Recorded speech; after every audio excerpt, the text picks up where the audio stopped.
Hey, this is Qualeasha Wood, and this is how I create. Welcome to This Is How We Create, a show that digs deeper into the creative life of contemporary artists of color. Discover what feeds their creativity and how they found or are finding their artistic voice. Through these intimate and candid conversations, you'll gain insights into the lives of creative professionals of color that are hard to find anywhere else. Welcome back to This Is How We Create. My name is Martine Severin, your host. Today in the guest chair, we have Qualeasha Wood. Qualeasha Wood is a textile artist whose work contemplates realities around Black female embodiment that do and might exist. Inspired by a familiar relationship to textiles, queer craft, Microsoft Paint, and internet avatars, Wood's tufted and tapestry pieces mesh traditional craft and contemporary technological materials. Thus, Qualeasha navigates both an internet environment saturated with Black femme figures and culture, and a political and economic environment holding that embodiment at the margins.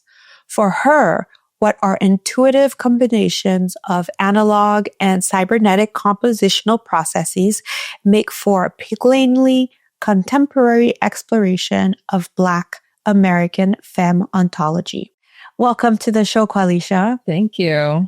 Wow, Qualeasha, this is such a wonderful opportunity to chat with you, particularly since I believe you have a current, or did you just finish an exhibition of your work? Yeah, I just finished up my first museum solo show down in Charlotte, North Carolina. Just closed, I think, 2 weeks ago. Wow. How are you feeling since then? It's incredible. It was really such a whirlwind of a time. It's something that happened so fast, honestly. It's like, you dream about a thing and then one day that thing is just in front of you and it's scary and it's new and it's just so exciting. I mean, it was really, just that moment of like, you flash back to when you were like a kid and you were like, I really personally kind of went back to the first time I saw a piece of art in a museum and was like, how do I do this thing? And then there I was in a museum looking at my own work and was like, how did I get here? But it was really exciting. I got to take my whole family out to see it. I take my family to a lot of my shows. And that's always kind of the real thing for me, right? Is how they kind of feel about it. And if they're excited and if they're loving the work, and they had a blast. So that meant everything to me. Oh, gosh. Oh, now, your family definitely have something to brag about. Can you imagine? They're big braggers. They're definitely big braggers. My dad, especially. And it's really interesting too, because my family hasn't really had a big, I would say, like relationship with art. I have some family members who are kind of, I would say, were more in the practical arts, like architecture, maybe a little bit into design and somewhat to a certain extent music. But when it came to like fine arts and that type of work, they really didn't have a relationship to it and kind of really didn't understand it. So to kind of go from a place where we weren't sure about me going to art school and then wanting to become an artist to now a point where my dad is, at work actively showing articles. Like he like goes and he's such a show off. Like he's always bringing in like a newspaper or like a magazine, or he's making his coworkers like watch an interview on YouTube, like during business hours. It's so cute. It's so cute. And they act like I'm like a basketball player or something, honestly. That sounds really sweet. It is, yeah. Well, I would love for us to go a little bit back. So you grew up in Long Branch, New Jersey, and you just mentioned not too long ago about going to a museum and seeing a piece of art and you're thinking, I want to do that. Can you bring us back to that young Qualeasha and tell us about that moment? And maybe you could talk to us a little bit more about your experience with creativity and with art when you were younger. Yeah. Young Qualeasha growing up in Long Branch, New Jersey, didn't know anything about art. It's a pretty small town, and it's a town that doesn't have an art infrastructure or really a community dedicated towards art. When I eventually made the decision to go to art school, I was really the only person I knew actively trying to pursue art as a full-time career. And even then, making that decision, I don't even think I knew that was what I was going to do. It was like a hope, but I probably would end up doing something else. But as a kid, I mainly got my familiarity with art on an academic level through field trips. And so the best part about growing up in New Jersey is you do get to go to New York a lot, and you do get to go down to Philly a lot. And so I spent a lot of time at the Philadelphia Museum of Art, at the Met, at the Brooklyn Museum, at MoMA, kind of just ping-ponging through these different museums. The funny thing about it is because of that relationship to going to these museums, I became very bitter very early on. I kind of always had this love-hate relationship with art, which I think I definitely still do have. But when I was a kid, I would go, and at first I was really like excited. I was like, wow, like this is so big and this is so cool and it's so detailed. And I want to learn how to paint like that, or I want to learn how to draw like that. And then when I got older, I kind of started asking myself, well, where are the people who look like me in the museums? When and where do I see women of color? When do I see their names? It wasn't very often. And so I think I got really discouraged from looking at art as like a life possibility, but I still loved creativity. So I was definitely one of those kids who, if the option was to write a paper or do a, diorama on like a country, or, make a full scale like sculpture, I was always doing those things. And my parents were really always interested in letting me create something rather than write something. And so that was really kind of where I saw myself doing all of that early on. And sorry, I just realized I like forgot like half the question while I was talking. So I'm going to need to start over. Oh, you're good. I think you're going right. You're good. I think, I remember mainly growing up in Haiti. And for me, thinking about creativity and thinking about art, it all had to do with sitting around my aunties at night, listening to them tell stories. Yeah. And learning about storytelling and what makes a really great story. So I'm just really interested to hear how other people are influenced by creativity and by the arts themselves. So it's really interesting to hear that you going to Philadelphia and going to New York to these museums, that you saw something that most of us saw, and it annoyed you that, there weren't as many people of color in the arts. Yeah. And how that kind of spurred you. I was pretty annoyed by that. And I think it was also, I mentioned earlier, right, my parents and my family kind of had this weird relationship to art. When I was impressed by art and I was really interested in it, it was on such a like local and on a family level. All of my grandmothers, my great grandmothers, like all the women in my family had a relationship to craft, just like from a domestic standpoint of kind of women's work, right? Like here's some needlepoint, here's some crochet, and all of those kind of like skilled things. All of this work with textiles was mainly out of like a need, right? Like we need clothes, we need blankets, and there came like a part where like aesthetics was a lucky thing to add in, and we were grateful to have beautiful things too, but it was really about function.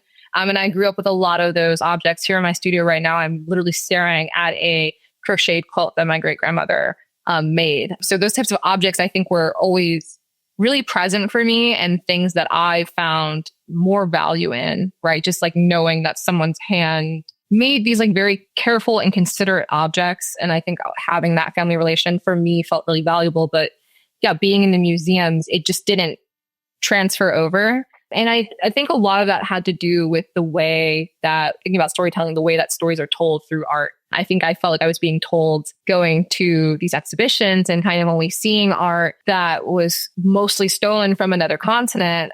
I didn't really relate to that story and I couldn't see myself in it. So when it came to making art as a child, I saw it as the way that my family has seen it, which is mainly just a means to an end of something, maybe something for a family member, but never something to kind of be taken into a fine arts context, into a higher level context. And I think like ultimately now I look now and I'm like, well, craft and textiles are so big in the fine art world, but it just like wasn't there at that point. I think I spent a lot of time then as a kid, mainly writing art off, it just felt impossible. It wasn't at all going to be a part of my lived experience. I only ended up reconnecting with art on a serious level when I dropped a class in high school. I was on track, honestly, to go into the Air Force. My mom is a Army veteran. My dad is a Navy veteran. Lots of military people in my family. I was on my track for the Air Force, and I had signed up for a class around leadership and mentorship, which was very on track with the rest of my high school career at that point. And the first day of that leadership and mentorship class, I was told that we were going to do a sleepover in the school's library, and that we were going to do a flash mob at the pep rally in a couple weeks. And those two things sounded so mortifying to me. My mom was really strict, so I didn't have like sleepover experience. I had, at that point in my life, had one friend that I was allowed to sleep over her house. And so I was like, the idea of sleeping in public in the school really turned me off. And then doing flash mob at a pep rally really was like not my style. And I dropped class immediately. I was like, I can't do this thing. That is mortifying to me. And the only class that was available in its place was art. And that kind of brought me into art outside of a craft context and brought me in more of an illustrative context. I loved to draw. I was always drawing and coloring, just like doodling. I feel like things that a lot of kids do, but it was the first time that I was taking, I would say, like really serious art classes that taught me a lot about art and kind of like what art could be. And I just had this feeling that I couldn't stay on the path I was on. I very much was like, I feel like I got randomly thrown into this art class for a reason. And I started remembering like, well, I did love art as a kid and I did kind of love doing these things and I was really discouraged, but why couldn't it be different? And so I ended up just like taking the risk and decided to throw myself into this crazy business I'm now in. But yeah, it was really a non-linear and non-predicted journey, I would say, for me at least. I always find it so funny to be sitting across or virtually across from an artist and talking about their career. And when they talk about it, everything seems to slot in like it's a puzzle and just one piece after another or a domino. But you're right. It's just as you're fumbling through it, it doesn't, you just kind of have to follow the signs and figure out what feels good, right? Absolutely. I mean, I think that's what everyone's process ultimately is. It's a trial by fire. Honestly, you just have to go through it and push through it and make mistakes and take the blessings that come out of it. And I definitely think like if I were to look at a timeline of my entire career, my entire practice, there are just constantly moments of intervention and things not working out maybe the way I planned and things going differently. But ultimately that kind of just being what ended up being best for me in the situation and how I ended up making pieces now that are like very celebrated. I always say like I am a person who can capitalize really well off of my mistakes. Can you talk to me a little bit about, as you started studying art, how you came to figure out what your love was and what you wanted your medium to be? Yeah, I think an ongoing theme for me is I'm very stubborn. And a lot of things that motivate me are things that wouldn't motivate other people. But once I got to the point of, okay, I'm going to be an artist, despite the fact that I'm annoyed with my understanding of the art world at present, I went into art school to be an illustrator. That was like the happy middle ground for everyone in my family, where it was like, okay, you can provide a living for yourself. You can get a job as an illustrator, you know, and I love to draw, or I thought I loved to draw. And then I got to art school and a year of learning how to draw traditionally, I was like, I actually hate drawing. I no longer could relate to it. I really didn't have an interest. And that was really hard for me because it was something that I thought I loved. I ended up taking a winter session, which is a 6-week period at the Rhode Island School of Design between your fall and your spring semesters, where you just take something out of major, usually something to kind of push you and challenge you. And for freshmen, that's usually you want to take a class in your future department just to make sure you want to go into that department. And I decided to take a class outside of illustration, and I took a printmaking class instead. And it was in that printmaking class that I learned that I liked drawing again. And ultimately what I learned from that was that it's not that I like drawing. It's like I like a long process that gets me from point A to point B through 100 steps in between. But I really loved printmaking because I liked working on a stone. And I liked being able to say, like, this is the material that I'm in, and it goes through all of these weird chemical processes, and I'm having to struggle just to get a simple image that I could have printed out on a piece of paper. and been done with it hours ago. And I really, really loved that, but I didn't know what to do, right? And I was really fortunate that I met Faith Ringgold my freshman year. So she was giving a lecture. I think she was a keynote speaker at RISD. And I had a really good friend who knew I was somewhat struggling with like what I was going to decide and declare my major to be. And she just kind of rescued me from class and was like, can you leave? I have like a surprise for you. Like you could come with me to pick up Faith Ringgold from the train station. And of course I left class immediately. And it was my drawing class of all classes too. So I was happy to leave.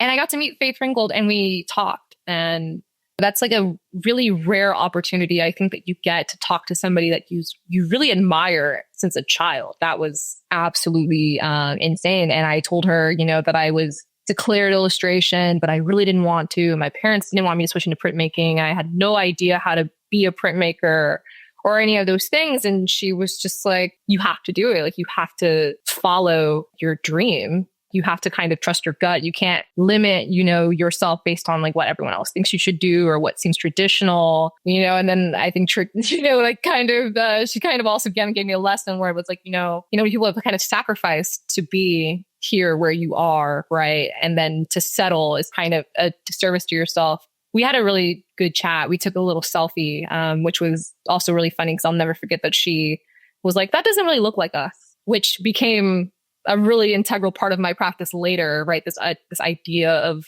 understanding the self, like through a racist lens of photography. But, you know, we took this selfie and I didn't get to go to her talk later because I had to work. I worked quite a few jobs in college, but she did sign a copy of Tar Beach for me. And on the inside, she wrote, "Dear Qualeasha, you can fly and be a printmaker." And then I switched my major the next day.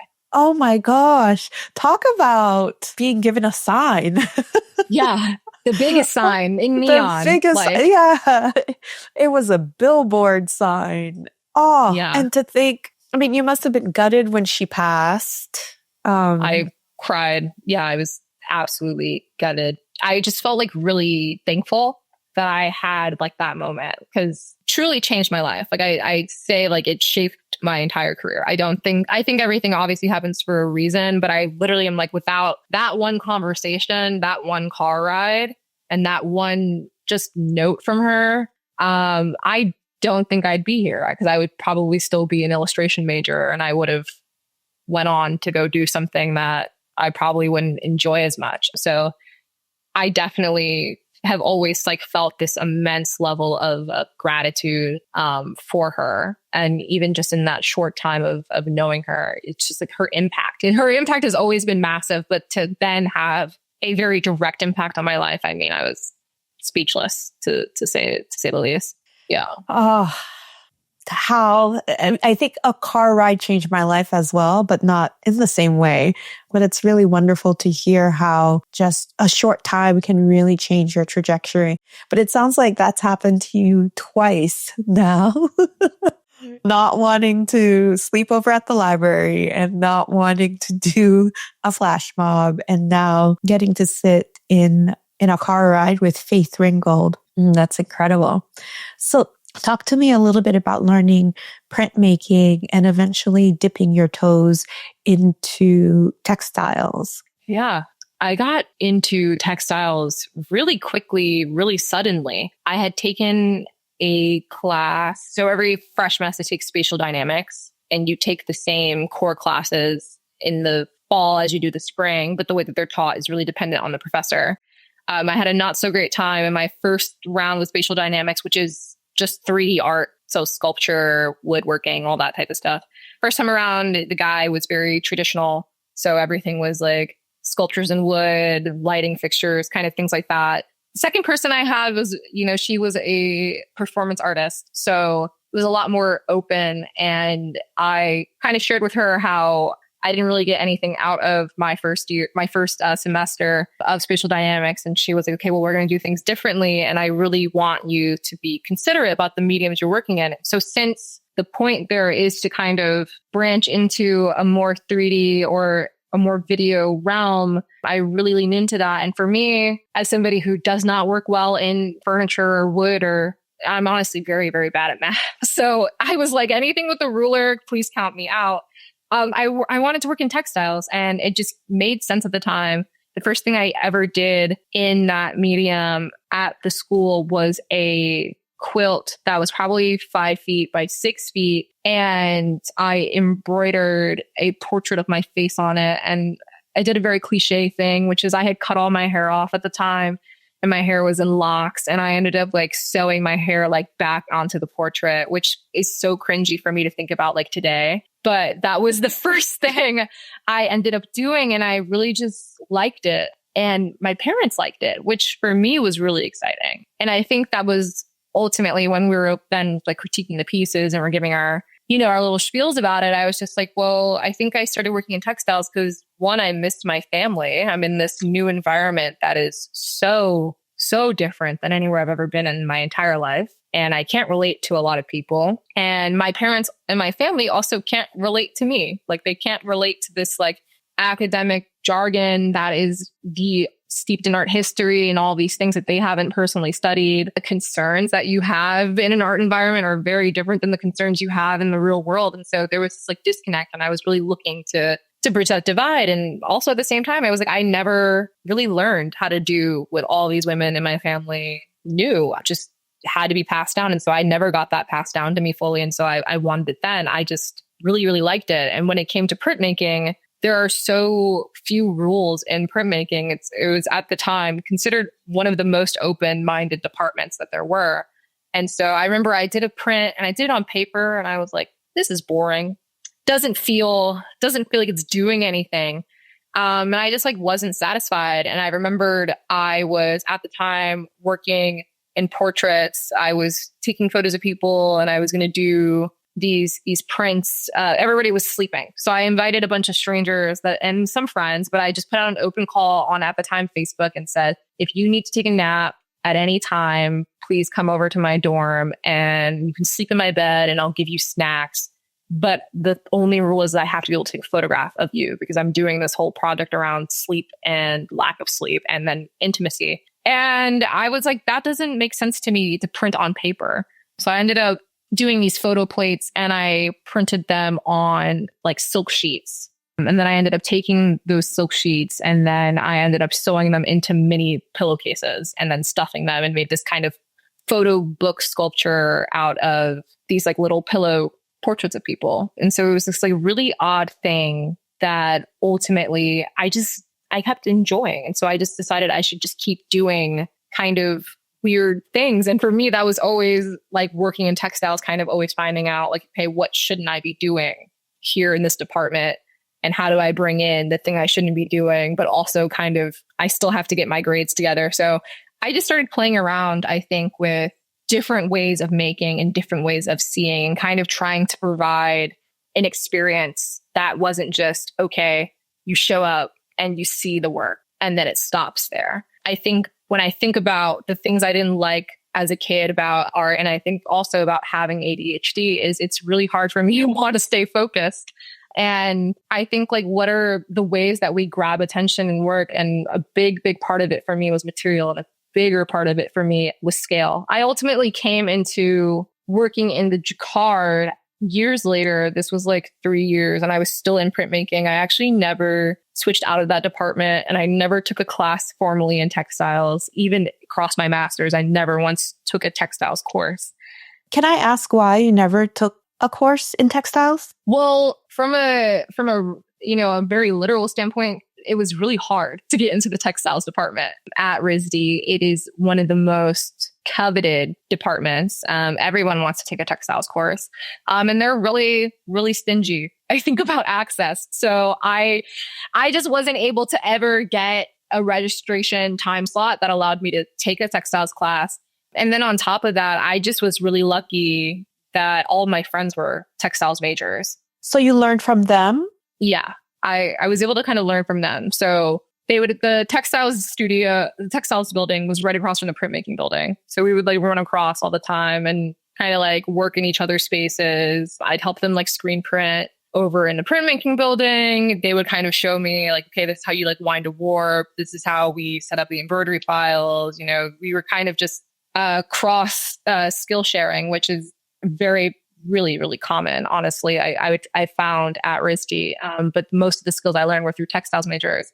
what I think was interesting was learning all of those different skills from them. And I was like, I can't do this all day. There were certain things about textiles that I was like, I don't know if I'm necessarily interested in. And what it ultimately came down to me was I have materials that I'm obsessed with. But again, it's like the process that it has to go through to get to that point. And there are certain parts of the process that I find more interesting than others. And I think it's also about, it's the process and it's the final result. Like everyone is always like, well, why aren't you a traditional floor weaver? And I think weaving is cool, but I don't like the process of weaving when it comes down to how much control I still have over the entire project. The thing I liked a lot about printmaking and the thing I like a lot about my current process with jacquard weaving is there are so many unknown factors that can creep in and change the final outlook. So I like to be disruptive. I also like when things are out of my control a little bit. And that's kind of some of how we came to be. Qualeasha, when I studied in France, they took us to a museum where you got to see all of these medieval tapestries, which were beautiful, but I found it so boring. I was just like, I love this. I really love weaving. I was quilting at the time. I was like, I'm really into this. But looking at these figures and the unicorns, I was like, this is so, it never resonated with me. But the piece resonated with me. I guess the subject matter never really resonated. But your work just completely throws that tradition on its head. Can you talk to me about how you kind of transitioned into creating some of the work that you do today using jacquard weaving? Yeah, I'm like with everything else in my life, it is a story, but the shortest version is I started working with these photographs. I started working with images myself, specifically because I had a professor who told me that he liked it better when he didn't know the work was about me. And that really just kind of rubbed me the wrong way because at this time, right, I'm still like drawing and working in printmaking and also doing photographs. But when he kind of told me he didn't like the photographs because he could see me in them and that the drawings were a little more ambiguous, I kind of was like, well, why can't it be about me? And so I started making more self-portrait based work and started working in the language of a selfie and thinking about Black figures within predominantly white spaces and within institutions. So I had this practice and I started doing this everyday selfie challenge where it was a challenge I made up for myself, but I was trying to kind of think about like the saturation of images on the internet. And so I was running this Instagram account where every day I was like taking a selfie and I was writing a caption kind of akin to like a diary, and I was making it very, very public. And I was just always like, this is really cool and people love it, but it doesn't exist, right? It only exists in this like one context on the internet. And I often felt like my experience like as a Black woman only existed in this like one context on the internet in this digital space. And for some reason then felt less real than everything else that was happening. So I was looking for something real. And my then first thing is, okay, let's print it out. Let's print these images out. And I wasn't feeling moved by it. Like, printing out something just because you printed on 36 by 48 inch paper does not make it any better. So I was really struggling to find that connection, and I just kept making work anyway. I ended up working on my current subject matter due to personal feelings after that selfie project. So I started working on that selfie project, had a lot of reception, and then I'm noticing, I guess through processing and all my different notes, that I felt like I was like being othered in a lot of spaces. So when we talk about like trauma being real or not real, I was really, I think, trying to contend with that. And I felt like I was in this bubble that kind of pedestaled me for like one opinion and then would like slash me down for the next opinion. And when a lot of it had to do with how Black people existed on campus and how Black people existed globally at the time. This is during like Black Lives Matter. This is during many police brutality killings from the years of like 2015 to 18 at the time. There was just a lot. And I was very, very vocal about it to the point where I couldn't go out on like a Friday night without someone wanting to talk to me about something I wrote on Facebook and ask me, you know, if their uncle was a bad person And I was like, none of this has anything to do with me. And I kind of felt like not a real person. And I started making this work around kind of being this deity or this godlike figure kind of exalted into place and like being worshipped by very like picky and finicky people. And I started just making work about it, and it was all digital and people liked it. And I kind of was like, this is cool. But again, I'm trying to print it then. I'm thinking, well, maybe the selfies aren't working out in this one sense because they're selfies and they haven't gone far enough yet. Right. I started making this new self-portraiture and I'm printing it out and I'm like, this isn't working either. Why isn't it working? And so I was like, what do I do to kind of join these worlds, right? Because I realized a lot of it was that it was fantasy, and fantasy from the standpoint of like anything I think digital lends itself to kind of like this like unreal characteristics. Started looking at work, started looking at religious work throughout history. I did then start seeing like jacquard weavings. And I was like, medieval tapestry specifically were such a big interest of mine. But the biggest issue I had was, okay, well then how do I, as a printmaker, blend these two things together? And I was like, well, maybe I'll just print them on silk or on nylon. Still wasn't kind of fitting the same. And I was like, it's that woven texture that is like so important. And I'll be honest, I like just benched it for a minute because I was like, I don't know what to do.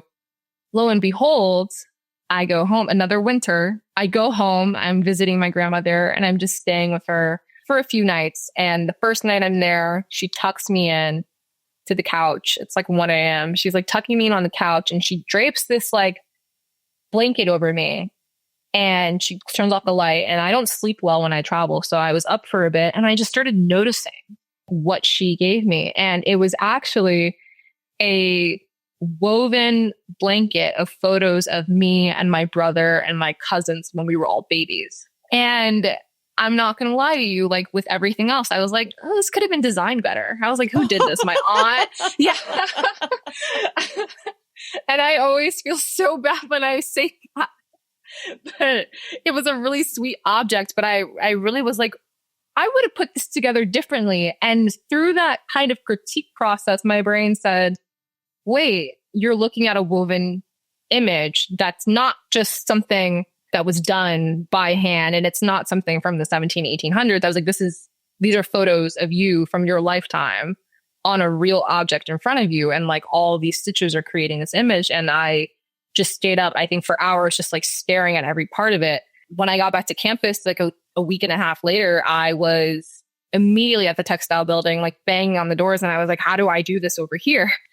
I just kind of became like, I just fell in love with it the second I saw it. And then I realized also that I had seen those my whole entire life. I had just never investigated them. The thing that's really successful about the jacquard weavings is that like most people have seen them and held one. And so like there's an understanding of its material. There's an understanding of what it means to wrap one around you. It's an understanding of, just like your family. Like there's just so many references compiled into this like very like simple thing that is also extremely accessible. It's not gate kept. It's not like the most expensive museum paper. Like it's not behind glass. It's this thing that you can see and you could feel. But I went to campus. I asked my friends. I was like, can we do this here? The answer was no. The way that the jacquard looms are set up at RISD are not for full scale photographic image, but the looms are really set up for like repeat and for a specific and simpler color palette, which is honestly a standard in a lot of places. So I couldn't do it there. And I kind of was like disappointed by that, but I ended up just, working with what I had. I was then printing the works out myself and trying to add a color halftone, like a little printmaking trick, trying to add dots and more texture in where I could. I then started sewing on my own fringe edges. And again, I was just like, man, this still isn't it. I have to get it into this. I just knew. I was like, if I can get my images onto this exact thing, it could work. And I asked my aunt, what was the process for doing this? Because maybe it just has to be, right, this like kind of more consumer-based process. And I didn't end up going with the company that she went through, but I ended up then kind of having a better idea of where to direct my research. And ended up stumbling upon this mill down in, I think they're in Lynn, North Carolina.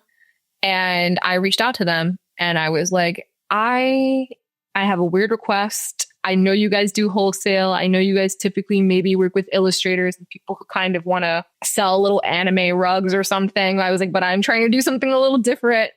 And this is what I would like to do. And I was really scared because they are one of the older textile mills in the United States.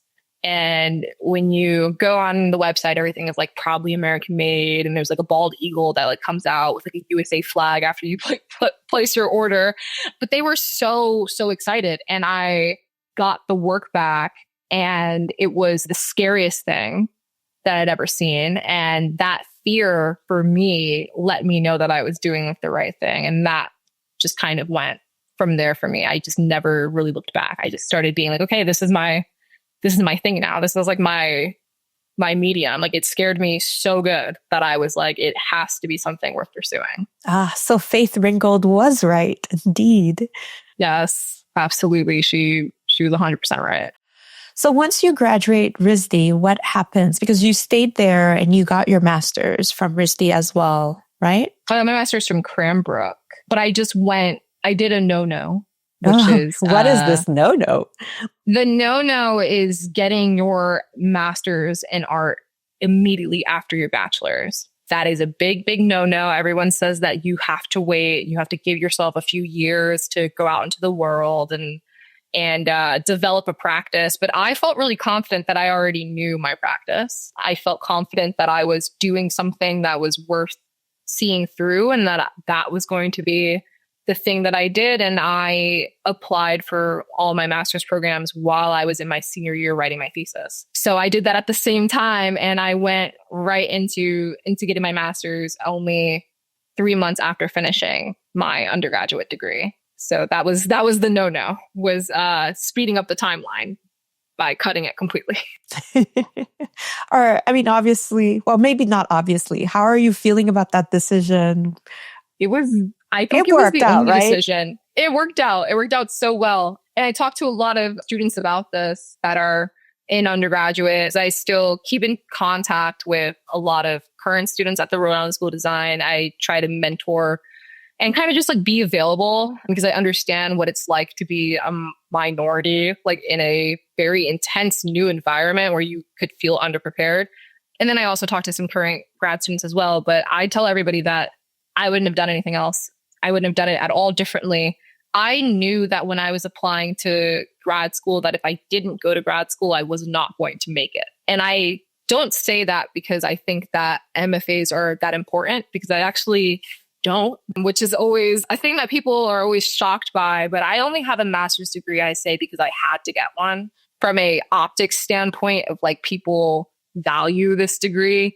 But quite literally, I grew up in New Jersey. I grew up in a 1-bedroom apartment with my family. So there was no studio at home. And because there was no art infrastructure in my community and in a lot of New Jersey, there isn't really support for artists. There was no studio for me to go like rent out either. Not that I could have even afforded it. So at that point in time, my senior year, I knew I wanted to show my work, right? There was no illustration. Good luck getting a job in printmaking if you are not a master printer. And a master printer, I was not. My editions were never perfect. So I knew that I needed a studio to keep my practice together. And I knew that like even, I always say like, you know, the studio can also be the kitchen. It can also be the couch. And for me, it definitely sometimes is. But I didn't even have the space in my parents' home to kind of even do something like that. So deciding to go to a master's program for me was about continuing my access to resources that I only knew that fine arts programs and fine arts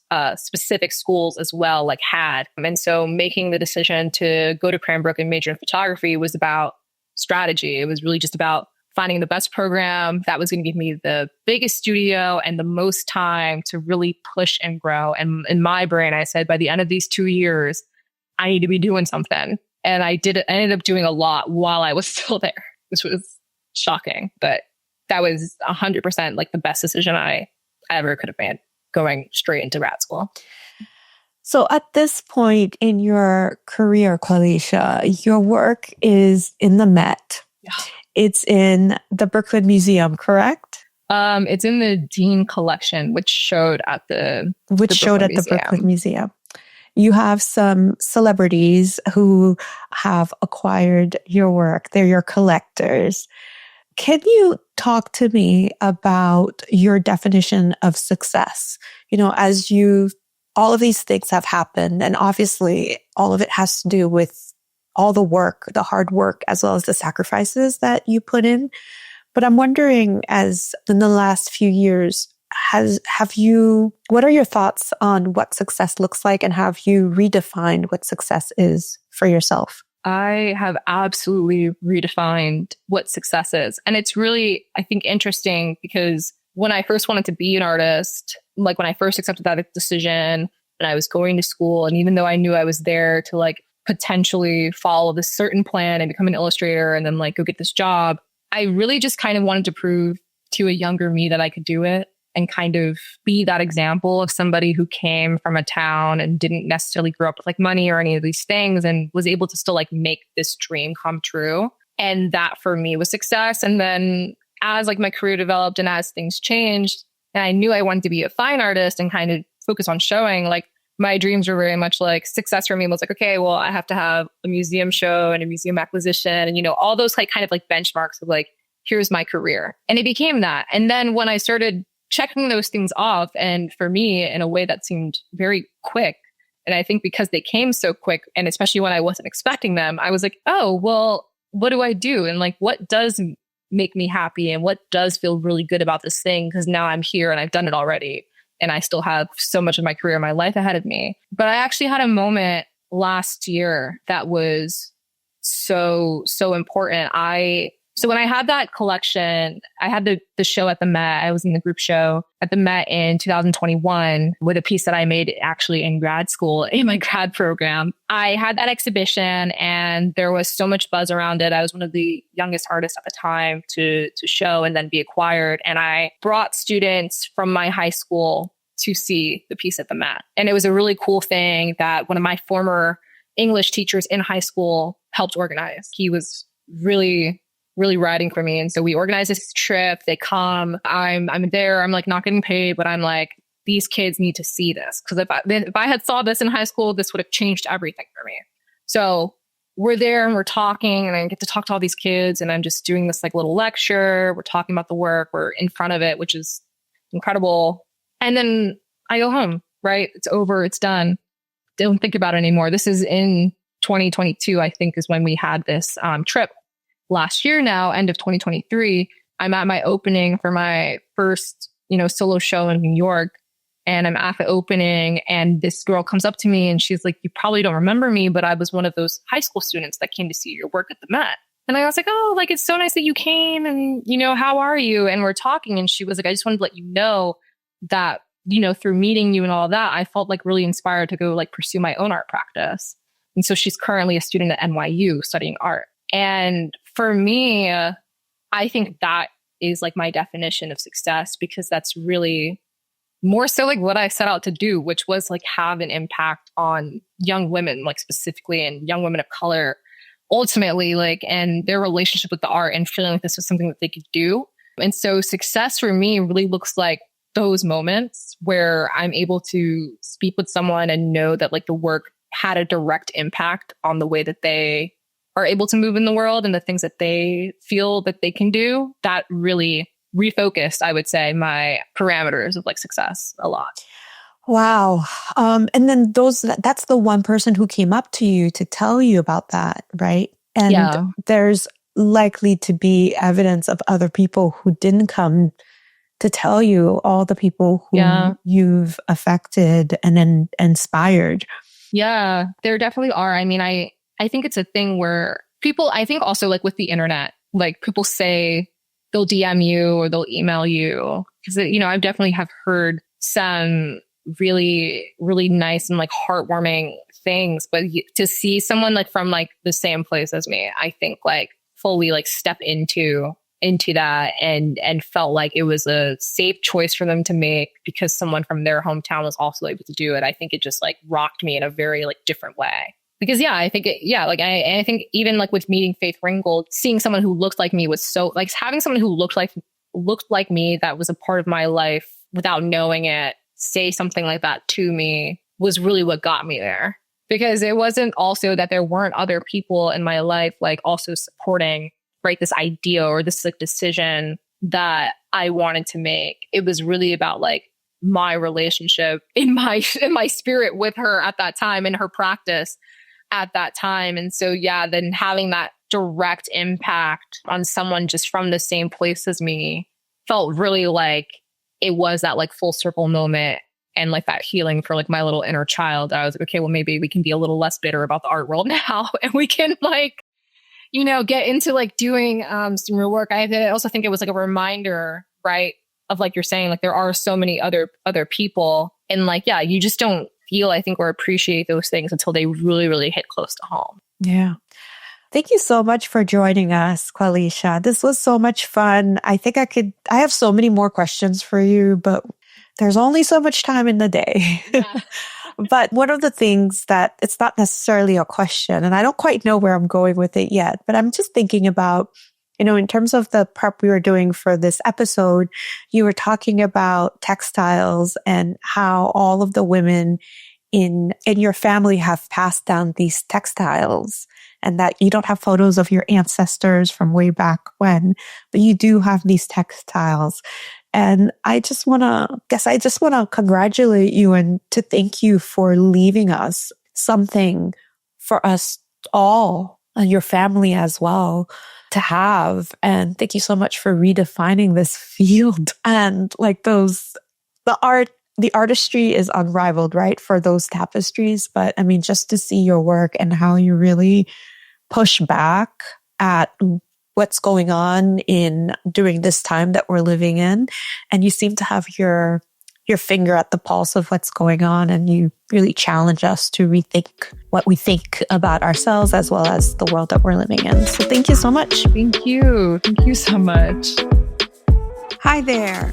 I have a quick favor to ask you before you go. If you're loving this show, would you mind taking a quick second to leave us a 5-star review on your favorite go-to podcast app?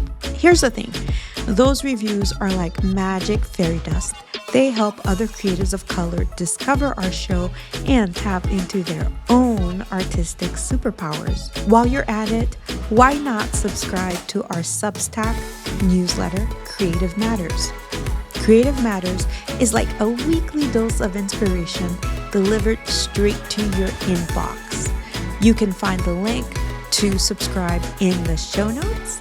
All right, that's all that I have for you today. I can't wait to see you on the next episode.